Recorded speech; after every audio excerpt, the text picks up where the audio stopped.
Stand Weinstein 1987 में famous हो गए थे जब उन्होंने स्टॉक मार्केट में एक 31% क्रैश को प्रेडिक्ट किया था, और वो भी सिर्फ अपने चार्ट ट्रेडिंग स्किल्स से। और खासकर उन्होंने साइक्लिक स्टेज एनालिसिस थ्योरी को पढ़ा और उसको अप्लाई किया। इसे हम भी थोड़ी देर में पढ़ने ही वाले हैं। कुछ लोग कहते हैं कि तुम्हें मार्केट में ट्रेड करने के लिए सिर्फ इसी एक बुक की ज़रूरत है। तो चलो इस ट्रेडिंग लेजेंड के स्ट्रेटेजीज को समझते हैं इस बुक के 5 लेसन्स देखकर। तुम वीडियो के डिस्क्रिप्शन में से चाहो तो वीडियो के किसी भी स्पेसिफिक पार्ट पर जा सकते हो। Lesson number 1, basics of stand Weinstein strategy. Stand के सिलेक्शन क्राइटेरिया को देखने से पहले हम इस चार्ट को एक बार समराइज कर लेते हैं, जो कि उनके स्ट्रेटेजी का फाउंडेशन है।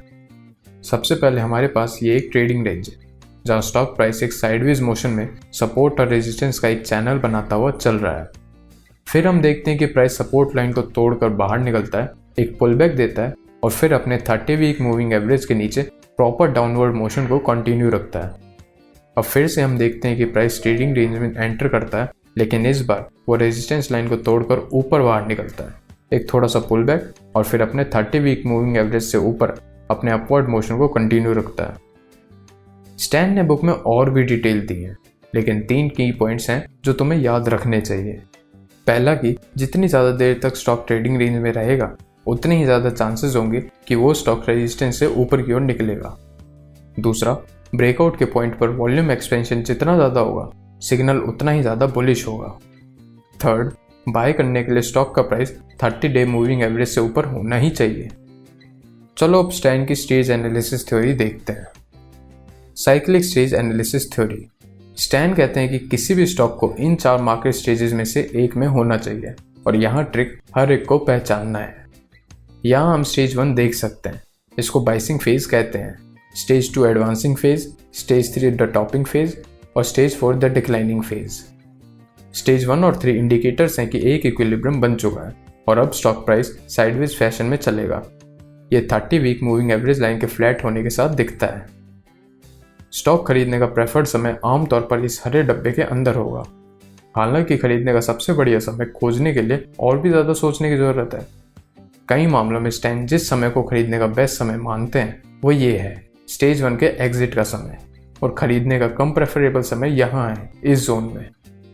इसके विपरीत स्टॉक बेचने या शॉर्ट सेल करने का सबसे अच्छा समय यहाँ है स्टेज 3 के बाहर, और कम प्रेफरेबल समय यहाँ होगा। मैं मान के चल रहा हूँ कि तुम्हें स्टॉक को शॉर्ट सेल करने का मतलब समझ आता होगा। जिनको नहीं आता उनके लिए कम शब्दों में बताता हूँ। देखो, हम सिर्फ बुलिश मार्केट में पैसे नहीं कमाते हैं, हम बेयरिश मार्केट में भी पैसे कमाते हैं। जैसे यहाँ स्टॉक बेच दिया और यहाँ पर उसे खरीद लिया, तो मतलब एट लास्ट देखा जाए तो हमने कम प्राइस पर खरीदा और ज़्यादा पर बेच दिया। अब तुम कहोगे, जो स्टॉक तुम्हारे पास है ही नहीं उसे कैसे बेच सकते हैं? पर मेरे भाई स्टॉक मार्केट में ऐसा होता है। तुम चाहो तो स्टॉक को शॉर्ट के बारे में कोई और वीडियो या कहीं से भी सीख सकते हो। हम अपनी वीडियो जारी रखते हैं। तो स्टेज एनालिसिस में पता चल गया कि स्टेज 1 के बाहर आते हैं स्टॉक को बाय करने का सबसे बढ़िया समय है, और स्टेज 3 के बाहर आते हैं स्टॉक को शॉर्ट करने का। मैं अभी बाय के बारे में और बताऊंगा बुक्स के एग्जाम्पल के साथ, और फिर उसके बाद आएंगे कि कब स्टॉक को बेचना है। तो अब देखते हैं व्हेन टू बाय। चलो कुछ बेसिक्स पढ़ लेने के बाद अब कुछ और स्ट्रेटेजी स्पेसिफिक एग्जाम्पल देखते हैं जिनका यूज़ पूरी बुक में हुआ है। ये कंपनी गुडियर का चार्ट बुक से लिया गया है, और यहाँ हम देख सकते हैं हमारे पास 30 वीक मूविंग एवरेज लाइन है और यहाँ ब्रेकआउट पॉइंट है। स्टैन ने इस ब्रेकआउट पॉइंट को कई रीजन से आइडेंटिफाई किया, जैसे यहाँ देखो प्राइस रेजिस्टेंस लाइन को तोड़कर बाहर निकला, साथ ही यहाँ वॉल्यूम में इंक्रीज दिख रहा है जिसने प्राइस को 30 वीक मूविंग एवरेज से ऊपर चढ़ा दिया। इसको स्टेज 1 बाइसिंग फेज से क्लासिफाई किया, जो फिर आगे बढ़कर स्टेज 2 एडवांसिंग फेज में पहुंच गया। स्टॉक 9 महीने में डबल हो गया, मतलब कि 100% का रिटर्न।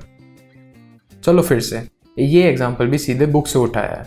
मानना की क्वालिटी खराब है, लेकिन हम स्ट्रेटेजी को रियल में होते हुए का आइडिया ले सकते हैं। तो कंपनी हराज में यहाँ हम स्टेज 1 बेस के रेजिस्टेंस से ब्रेकआउट देख सकते हैं, और साथ ही वॉल्यूम में रिलेटिवली बढ़त हुई, और ये रहा increasing 30 week moving average. Stock एक बार फिर स्टेज 2 एडवांसिंग फेज में घुस गया और 9 महीने में करीब 100% तक बढ़ गया। 2 एग्जाम्पल जो हमने अभी देखे वो ऑप्टिमल जोन के स्टेज 1 ब्रेकआउट पर बेस्ड थे। इसे स्टैन इन्वेस्टर्स वे कहते हैं। स्टैन बताते हैं कि एक जनरल मार्केट कनेक्शन के टाइम पर ऐसे स्टेज 1 ब्रेकआउट्स काफ़ी देखने को मिल जाएंगे, हालांकि एक मैच्योर बुल मार्केट के समय ऐसा बहुत कम होता है, और जहां स्टैन थोड़ा तरीका बदलते हैं वो इसको ट्रेडर्स वे कहते हैं, और ये सजेस्ट करते हैं कि स्टेज 2 एडवांस में स्टॉक ज़्यादा बार नहीं खरीदना है। बुक का एग्जाम्पल यहाँ देखा जा सकता है। देखो स्टेज 2 एडवांस में ट्रेंड कैसा दिखता है, देख रहे हो? प्रिंसिपल सेम रहता है, प्राइस में कंसोलिडेशन होता है और रेजिस्टेंस लाइन से फिर बाहर निकलता है। यहाँ सबसे मेन डिफरेंस पहले से ही mature rising 30 week moving average है। मतलब जो हमने पहले केसेस पढ़े थे इन्वेस्टर्स वे में, उसमें पहले stock price 30 week moving average के नीचे चल रहा होता है और फिर उसको क्रॉस करके प्राइस 30 वीक मूविंग एवरेज के ऊपर आता है, और ट्रेडर्स वे में प्राइस पहले से ही 30 वीक मूविंग एवरेज के ऊपर रहता है। चलो बुक में दिया हुआ एक एग्जांपल देखते हैं। चार्ट की क्वालिटी के बावजूद हम स्टैन के कॉन्सेप्ट को डिस्कस कर सकते हैं। देखो यहाँ हम स्टेज 1 बाइसिंग फेज देख सकते हैं और फिर ब्रेकआउट पॉइंट्स जो स्टॉक को स्टेज 2 एडवांस में ले जा रहे हैं। फिर कुछ हफ्तों बाद हम पहले से ऊपर बढ़ रहे 30 वीक मूविंग एवरेज लाइन के ऊपर स्टेज 2 का कंसोलिडेशन पीरियड देखते हैं। इस पॉइंट बी पर यहाँ हम राइजिंग वॉल्यूम के साथ स्टॉक को रेजिस्टेंस लाइन से ब्रेकआउट देखते हैं। 20 हफ्तों बाद स्टॉक बिना मूविंग एवरेज से पीछे हटते हुए 200% बढ़ जाता है। इसको स्टैंड ट्रेडर्स वे कहते हैं। वो ये भी सजेस्ट करते हैं कि इन्वेस्टर्स को अपने ज़्यादातर ट्रेड्स को स्टेज 1 के ब्रेकआउट से लेना चाहिए, जबकि ट्रेडर्स को ज़्यादातर समय स्टेज 2 एडवांस के ब्रेकआउट्स की तलाश में रहना चाहिए। इस स्टेज पर स्टैंड की स्ट्रेटेजी के की लेसन्स ये हैं। प्राइस को चेक करें कि वो 30 वीक मूविंग एवरेज से ऊपर हो, रेजिस्टेंस के ऊपर कंसोलिडेशन से ब्रेकडाउन का इंतज़ार करो, और ये पक्का करो कि ट्रेडिंग वॉल्यूम पिछले कुछ हफ्तों की तुलना में ज़्यादा हो। Lesson number 4, when to sell. Stan का कहना है कि अगर तुम सही में मार्केट में बड़ी जीत हासिल करना चाहते हो तो सेल डिसीजन बहुत इंपॉर्टेंट है। मतलब तुम्हें पता होना चाहिए कि कब तुम्हें उस स्टॉक से एग्जिट कर देना चाहिए। दुर्भाग्य से बहुत कम मार्केट प्लेयर्स ही इस इंपॉर्टेंट स्टेप को कभी मास्टर कर पाते हैं। Rule 1, always have a pre determined stop order. 5, 10 या 15% का स्टॉप लॉस लगा लेने वाली एडवाइस अपने आप में नॉनसेंस है, और यह अक्सर विनिंग स्ट्रेटेजी को लूजिंग स्ट्रेटेजी में बदल सकती है। इस तरह के मनमाने लेवल्स का कोई लॉजिक नहीं है। एक सच में इफेक्टिव स्टॉप लॉस के पीछे एक ऑब्जेक्टिव रीजन होना चाहिए, और यही रूल नंबर 2 है। चलो ये मानो कि हम एक स्टॉक खरीदते हैं जो स्टेज 1 कंसोलिडेशन से बाहर आता है और अगले कुछ हफ्तों तक अपने उसी ट्रेजेक्टरी को जारी रखे हुए है। तो स्टॉप लॉस का पहला ऑब्जेक्टिव रीजन रेजिस्टेंस के उस पॉइंट से एकदम नीचे हो सकता है जहां से स्टॉक बाहर निकला है, जो कि नया सपोर्ट लेवल बन चुका है। अब जैसे जैसे प्राइस बढ़ता है हम स्टॉप लॉस को बढ़ाने के रीजन ढूंढते रहते हैं ताकि अपने प्रॉफिट को बचा सकें। अब एक फिक्स्ड परसेंटेज अप्रोच ये सजेस्ट कर सकता है कि 10% का ट्रेलिंग स्टॉप लॉस रखो, जो कि शायद यहाँ जाने पर स्टॉप कर सकता है, लेकिन बिना किसी ऑब्जेक्टिव रीजनिंग के या चार्ट के रिलेशनशिप के बिना। हालांकि प्रोफेशनल ट्रेडर चार्ट में ही और पैटर्न देखेगा जो बढ़े हुए स्टॉप लॉस के लिए ऑब्जेक्टिव रीजन देगा। एक पहले से ही डिटरमाइंड ऑब्जेक्टिव स्टॉप लॉस रखें और जैसे जैसे प्राइस बढ़ता जाता है चार्ट के अंदर ही स्टॉप लॉस बढ़ाने के लिए कारण ढूंढें। मनमाने परसेंटेज से दूर रहें। स्टैन एक एग्जाम्पल स्टॉक XYZ के टेम्पलेट को दिखाकर हमें स्पेसिफिक रूल के साथ ट्रेलिंग स्टॉप की थ्योरी समझाते हैं। देखो हम स्टेज आइडेंटिफाई करते हैं, स्टेज 1, 2, 3 और 4, और ये रही 30 week moving average line. Stock stage 1 के कंसोलिडेशन पीरियड से बाहर आता है 30 वीक मूविंग एवरेज लाइन के ऊपर, तो हम स्टॉक को 21 से कम पर खरीद लेते हैं। इस एग्जाम्पल में स्टॉप लॉस शुरू में कंसोलिडेशन पीरियड के सपोर्ट लाइन के नीचे 18 पर रख दिया गया। तो संभावना है कि प्राइस स्टेज 2 में अपनी ट्रेजेक्टरी को कंटिन्यू रखेगी, जिसे हम यहाँ देखते हैं। इससे पहले कि हम अपने स्टॉप लॉस को उसके ओरिजिनल पोजीशन से बढ़ाने की सोचें, हमें एक फॉर्म ऑफ करेक्शन देखने की ज़रूरत है। हम यहाँ पॉइंट ए पर करेक्शन के साथ साथ पॉइंट बी पर प्राइस को रिट्रैक्ट होते देखते हैं।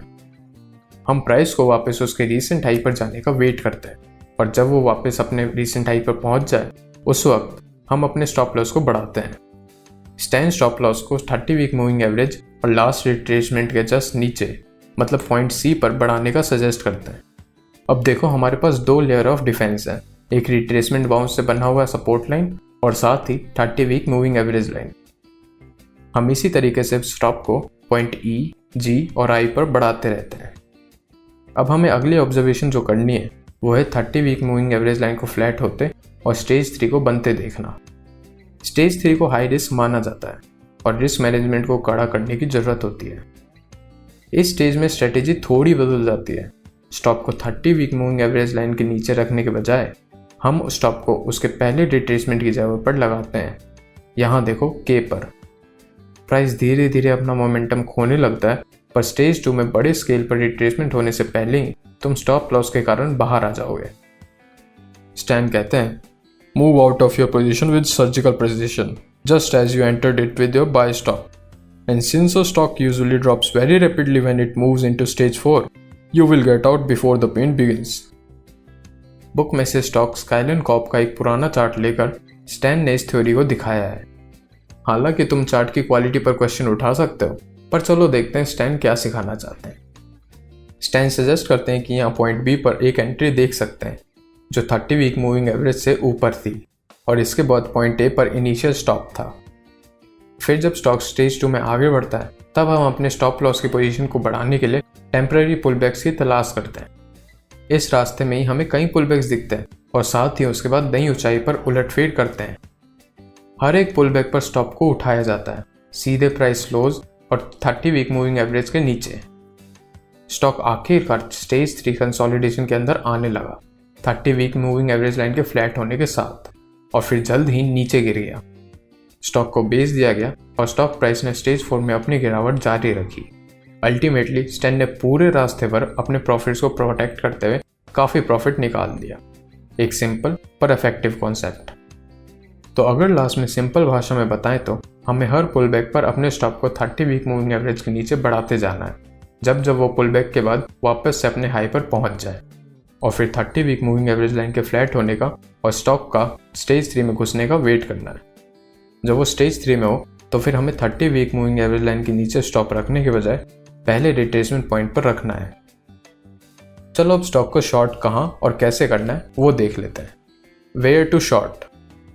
उसी सेम XYZ स्टॉक टेम्पलेट का यूज़ करते हुए जैसा कि हमने पहले किया था, स्टैन दिखाते हैं कि कैसे उसी स्टेज 2 टेक्निक का उल्टा यूज़ करके हम स्टॉक को शॉर्ट सेल करके स्टेज 4 की डिक्लाइन का फ़ायदा उठा सकते हैं।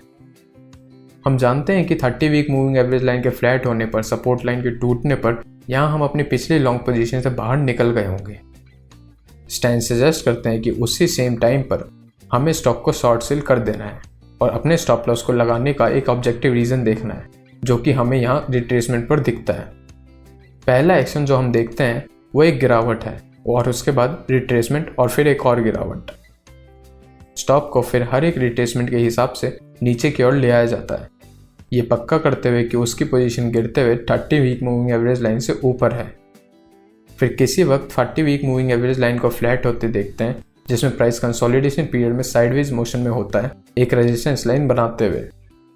अगर प्राइस रेजिस्टेंस को तोड़ देता है तो हम अपनी शॉर्ट पोजीशन बंद कर देंगे, और अगर price 30 week moving average line के भी ऊपर चला जाता है तो हम उसको एक नया स्टेज 1 ब्रेकआउट मान सकते हैं और स्टेज 2 फेज की उम्मीद में स्टॉक को खरीद सकते हैं।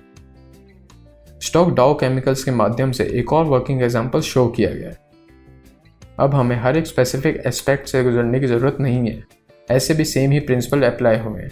शॉर्ट एंट्री से लेकर हर रिट्रेसमेंट पर प्रॉफिट्स प्रोटेक्ट करना जब तक 30 week moving average line flat ना हो जाए और प्राइस अगले कंसोलिडेशन पीरियड के रेजिस्टेंस लाइन को तोड़कर बाहर ना आ जाए। मुझे लगता है कि स्टैन अपने पोजीशन मैनेजमेंट अप्रोच को इन शब्दों में सबसे अच्छा बताते हैं। Even though the market will definitely throw some frustrating curves at you along the way, this is the disciplined, unemotional, and profitable way to go. Always protect all your position, both shorts and longs, with stops. Remain entirely mechanical, no matter what headlines or TV news flashes you see. चलो जल्दी से एक recap कर लेते हैं। सबसे पहले तो तुम्हें बेसिक सपोर्ट, रेजिस्टेंस और ट्रेंड लाइंस देखना आना चाहिए। फिर कोई भी स्टॉक मोस्टली 4 स्टेजेस में से एक में होता है, उसे पहचानो। बाय करने के लिए मेन इन चीज़ों का ध्यान रखें। Breakout of resistance, volume should be greater than last week और days, price about 30 week moving average.